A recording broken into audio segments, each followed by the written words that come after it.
नमस्कार, जय हिंद, वंदे मातरम। दोस्तों, स्वागत है आप सभी का गुरुजी वर्ल्ड एग्जाम स्टडी प्लेटफॉर्म में। This is Dheeraj Dwivedi from Guruji world. दोस्तों, आज की यह video super fast express video होगी, यानी मात्र चंद मिनटों के अंदर अपन जीके के 15 क्वेश्चंस 15 क्वेश्चन करेंगे। एक बेहतरीन, जो बहुत क्वेश्चन आपको नहीं मालूम होंगे। चलिए स्टार्ट करते हैं बिना रुके। विश्व में सबसे अधिक सोना यानी गोल्ड, सोना किस देश से प्राप्त होता है? चाइना, ऑस्ट्रेलिया, अफ्रीकन कंट्री यानी जिसको बोलते हैं साउथ अफ्रीका, और भारत यानी इंडिया। अगर इस क्वेश्चन की बात करें तो आंसर जाएगा गाइस ऑप्शन नंबर 3 के साथ। याद रखिएगा, किम्बरले की खान सोने के लिए बहुत ज्यादा प्रसिद्ध है। यहां पर हीरा और सोना। अफ्रीका का मतलब है अफ्रीका महाद्वीप के अंदर दक्षिण अफ्रीका, जिसको साउथ अफ्रीका माना जाता है। राइट आंसर जाएगा ऑप्शन नंबर 3 के साथ। एक अफ्रीका महाद्वीप है। अफ्रीका महाद्वीप को कहा जाता है ब्लैक कॉन्टिनेंट यानी काला महाद्वीप। चले आगे बढ़ेंगे दोस्तों, क्वेश्चन नंबर 2। यदि आप चैनल पर पहली बार है तो चैनल को सब्सक्राइब करें। राष्ट्र हित में हर शेरनी आप हैं हमारे, यानी आपका परिवार हमारे परिवार जैसा है, इसलिए हम आपको अपने परिवार में ही गिनते हैं। Question number next, Mahatma Gandhi को सर्वप्रथम महात्मा किसने कहा था? अब देखिए, सेकंड क्वेश्चन और थर्ड क्वेश्चन में जिसने भी फर्क समझ लिया तो दोस्तों वो बहुत ब्रिलियंट बच्चा है। अब देखो, इसमें बहुत सारे बच्चे गलत करेंगे, इसका मतलब ये नहीं आप ब्रिलियंट नहीं हो, थोड़ा सा कंफ्यूज हो जाते हो। महात्मा गांधी को सर्वप्रथम महात्मा किसने कहा था? ध्यान दीजिएगा इस क्वेश्चन को, इस पॉइंट को ध्यान देना। महात्मा किसने कहा था? नरौजी ने, अंबेडकर ने, सुभाष चंद्र बोस ने, टैगोर ने। दूसरे और तीसरे क्वेश्चन में अगर आपको एक्स्ट्रा नॉलेज मिले तभी सब्सक्राइब करना। यहां पर दोस्तों आंसर किसके साथ चला जाएगा? 4 के साथ। बहुत सारे बच्चे ऑप्शन नंबर 3 लगा रहे होंगे, तो ध्यान दीजिएगा। महात्मा गांधी को सर्वप्रथम महात्मा किसने कहा था? वो कहा था दोस्तों किसने? टैगोर ने कहा था। लेकिन जब क्वेश्चन में आ जाए कि महात्मा गांधी को सर्वप्रथम राष्ट्रपिता किसने कहा था, देखिए क्वेश्चन बदल गया। क्वेश्चन बदल गया। अभी तक महात्मा किसने कहा था, अब क्वेश्चन में यह कह रहा है महात्मा नहीं, राष्ट्रपिता किसने कहा। दोनों में फर्क है दोस्तों। जब भी आपसे पूछे महात्मा तब आप लगाइएगा क्या? तब आप टैगोर लगाइएगा। जब क्वेश्चन में पूछे राष्ट्रपिता तो आप लगाइएगा सुभाष चंद्र बोस लगाइएगा। दोनों में फर्क है गाइस। क्लियर है ना? कॉन्सेप्ट क्लियर है? Any doubt? No doubt. आगे बढ़ेंगे क्वेश्चन नंबर 4 पर।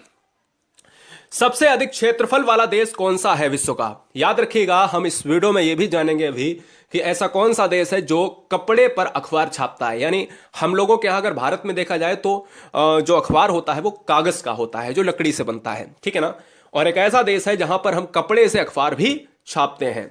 सबसे अधिक क्षेत्रफल वाला देश विश्व का कौन सा है? चाइना, ऑस्ट्रेलिया, अफ्रीका, रूस। इस क्वेश्चन का आंसर जाएगा किसके साथ? ऑप्शन नंबर 4 के साथ। रूस एक ऐसा है लार्जेस्ट एरिया वाइज, क्या पॉपुलेशन के मामले में आपका चाइना है। भारत सेकंड नंबर पर आता है। भारत 7वें नंबर पर क्षेत्रफल यानी एरिया वाइज में आता है। याद रखिएगा, इंडिया जो है सेकंड नंबर पर पोजीशन में आता है पॉपुलेशन में। इंडिया जो है 7वें नंबर पर आता है आपका एरिया में आता है। और फर्स्ट जो है आता है कौन सा? फर्स्ट आपका आएगा एरिया में रूस आएगा। नेक्स्ट वन की बात करेंगे। भारत नाम की उत्पत्ति का संबंध प्राचीन काल के किस प्रतापी राजा से है? महाराणा प्रताप, चंद्रगुप्त मौर्य, भरत चक्रवर्ती या फिर अशोक मौर्य। दोस्तों, इस क्वेश्चन की बात करें तो राइट आंसर जाएगा ऑप्शन नंबर सी के साथ, भरत चक्रवर्ती के साथ आंसर क्लिक हो जाएगा। भारत नाम की उत्पत्ति भरत चक्रवर्ती, राजा भरत को माना जाता है। राइट आंसर जाएगा ऑप्शन नंबर सी के साथ। क्वेश्चन नंबर 6, चैनल को सब्सक्राइब करना बिल्कुल ना भूलें, क्योंकि दोस्तों यहां पर आपको नुकसान कभी नहीं होगा, हमेशा प्रॉफिट ही प्रॉफिट है। इसलिए जहां पर चीजें अच्छी मिले तो उन चीजों को बिल्कुल अच्छा मानिएगा और परिवार का हिस्सा जरूर बनिएगा। संसार का सबसे गरीब देश कौन सा है दोस्तों? तो संसार का सबसे गरीब देश भूटान, ऑस्ट्रेलिया, अफ्रीका। अफ्रीका भी है क्या? भारत की बात करें तो दोस्तों याद रखिएगा, अफ्रीका महाद्वीप एक गरीब महाद्वीप कहलाता है, ठीक है ना, जिसमें क्या है, बहुत सारा अंधविश्वास है, इसीलिए वहां पर काला महाद्वीप कहा जाता है, अंध महाद्वीप भी कहा जाता है। लेकिन यहां पर भूटान आंसर हो जाएगा। जब भी देश की श्रेणी में आता है तो हम गरीब देश को भूटान, राजधानी थिम्पू। अगर हम बात करें इस क्वेश्चन का right answer option number first, जो भारत के अगल बगल में ही है, मैंने आपको मैप में बताया था। आगे हम बात करेंगे क्वेश्चन नंबर 7। भारत का सबसे बड़ा राज्य कौन सा, सबसे बड़ा शहर कौन सा? सिटी पूछ रहा है। अब राज्य की बात कर लेता दोस्तों, तो पॉपुलेशन के हिसाब से भारत का सबसे बड़ा राज्य है यूपी। एरिया के हिसाब से भारत का सबसे बड़ा राज्य है राजस्थान।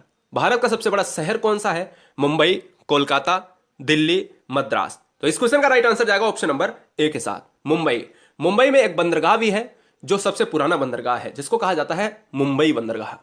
मुंबई दोस्तों वस्त्रों की राजधानी भी कही जाती है।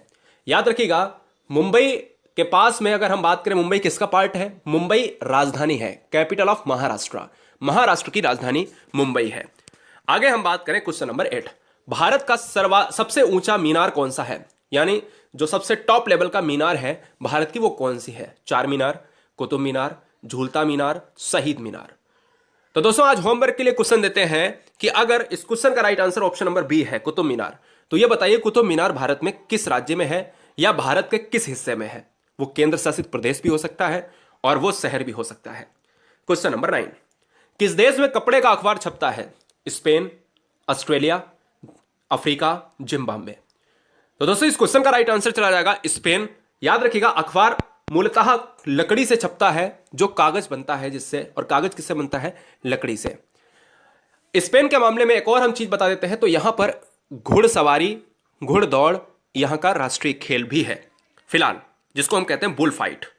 10th, ठीक है ना? तो इस क्वेश्चन में आंसर क्या चला जाएगा? जो बच्चे 4 मार रहे हैं, यहां 4 जो है आपका आंसर गलत तरीके से टाइप हो गया है। आंसर क्या होगा? स्पेन वाला, जो आपका बुल फाइट वाला है। आगे हम बात करेंगे 10th नंबर, भारत का सबसे लंबा बांध कौन सा है? देखिए, एक लंबा एक ऊंचा। लंबे बांध की बात करें तब हमेशा भाखड़ा नागल और हीराकुंड बांध में आप परेशान होते हो। तो याद रखिएगा, भाखड़ा नागल बांध की बात करें तो जो बच्चे सतलज नदी की बात करते हैं, और हीराकुंड की बात करें तो हीराकुंड उड़ीसा में है, और यह किस नदी पर है? महानदी पर है। ठीक है ना? महानदी जो है, रिवर है, वहीं पर स्थित है। इस क्वेश्चन का जो राइट आंसर जाएगा वो ऑप्शन नंबर सी के साथ, उड़ीसा इसका राज्य है। राज्य पूछे तो उड़ीसा। 11th नंबर, भारत का सबसे ऊंची मूर्ति, अभी मीनार मैंने पूछी थी तो कुतुब मीनार, अब ऊंची मूर्ति कौन सी है यह बताना है आपको। ऑप्शंस आपके स्क्रीन पर 4 हैं। क्या हरमिंदर साहिब मारूंगा मैं, हम्पी मारूंगा, स्टैच्यू ऑफ यूनिटी मारूंगा मैं, गोमतेश्वर मारूंगा? तो याद रखिएगा, गोमतेश्वर कर्नाटक में है। आप स्टैच्यू ऑफ यूनिटी की बात करेंगे तो इस क्वेश्चन को यहां पर क्लिक कर देंगे। सरदार वल्लभ भाई पटेल की बात करते हैं क्या? जल्दी से बताइएगा। आंसर जाएगा सी के साथ। स्थित कहां पर है? रिलेट करेगा प्लेस आपका गुजरात। ठीक है, आगे हम बात करें क्वेश्चन नंबर 12, भारत में प्रथम महिला विश्वविद्यालय कब स्थापित हुआ? 1917, 1915 में, या फिर 16 में, या फिर 25 यानी 25 में? तो दोस्तों ये बच्चे ऑप्शन नंबर सी मार रहे हैं, तो बिल्कुल सही है। इस क्वेश्चन का आंसर क्या जाएगा? ऑप्शन नंबर सी के साथ, 1916 में भारत में प्रथम महिला विश्वविद्यालय स्थापित हुआ था। क्वेश्चन नंबर 13 है, राजधानी भारत में दिल्ली कब बनी? यानी भारत की राजधानी कौन से सन में दिल्ली बनी थी? 1917, 1915, 16 या फिर 12? तो दोस्तों बहुत सिंपल सा क्वेश्चन है। इस क्वेश्चन को बहुत बार एग्जाम में पूछा जाता है। राइट आंसर जाएगा 1912 में। 1912 में भारत की राजधानी दिल्ली बनी थी। इससे पहले दिल्ली राजधानी ना होकर कोलकाता राजधानी थी। कोलकाता किसका शहर है? कोलकाता है वेस्ट बंगाल की राजधानी, capital of West Bengal, related to Kolkata हम कहेंगे। ठीक है ना? तो कोलकाता जो पहले राजधानी थी वो आपकी 1912 से पहले थी। जब दिल्ली की बात करें तो दिल्ली दरबार में 1912 को दिल्ली राजधानी कैपिटल घोषित करी गई। क्वेश्चन नंबर 14 है, भारत का जो है प्रथम महिला विश्वविद्यालय कौन सा है? तो भारत का पहला जो है महिला विश्वविद्यालय है आपका ऑप्शन नंबर बी के साथ, SNDT महिला विश्वविद्यालय। हमने अच्छे तरीके से आपको इसको पहले भी जिक्र किया है। आगे हम बात करें क्वेश्चन नंबर 15, एक स्वस्थ मनुष्य में कितना खून पाया जाता है? कितने लीटर? ये सारे पॉइंट ऑप्शंस में है। जो 16 लीटर है, 6 लीटर है, 9 लीटर है, 10 लीटर, ये सारे क्या है? लीटर में है। तो लीटर के हिसाब से आपको बताना है कि आंसर क्या होगा। चैनल को सब्सक्राइब जरूर करें। गुरुजी वर्ल्ड एग्जाम स्टडी आपका एक परिवार है, और इसको परिवार ही माने दोस्तों, क्योंकि चैनल एक चैनल होता है और परिवार एक परिवार होता है। इसलिए सब्सक्राइब करें। आपको पीडीएफ से लेकर करंट अफेयर से लेकर पूरे साल का सब कुछ मटेरियल बिल्कुल फ्री ऑफकास्ट मिलेगा। इसमें आप अपने नॉलेज को बहुत अच्छा गेन कर पाओगे। एक स्वस्थ मनुष्य में कितना मनुष्य जो है खून ब्लड पाया जाता है? तो अगर पहले बात कर लें 7.4 होता है। इसका क्या होता है? 7.4 होता है इसका पीएच होता है एक ब्लड का। ब्लड रक्त लाल क्यों होता है? हीमोग्लोबिन की वजह से। ब्लड में कौन सा तत्व पाया जाता है? फेरस पाया जाता है। ब्लड की बात करें दोस्तों, यहां पर ऑप्शन नंबर किसके साथ चला जाएगा? 2 के साथ चला जाएगा। 6 लीटर, 5 से 6 लीटर। तो चैनल को सब्सक्राइब कर लें। राष्ट्र हित में गुरुजी वर्ल्ड एग्जाम स्टडी आपके हमेशा कदम पर कदम मिलाकर खड़ा हुआ है दोस्तों। ठीक है ना? ट्विटर पर फॉलो जरूर करें, क्योंकि हम रोजगार के मुद्दे को बहुत ऊंची तरीके से उठाना चाहते हैं। वंदे मातरम, इंकलाब जिंदाबाद।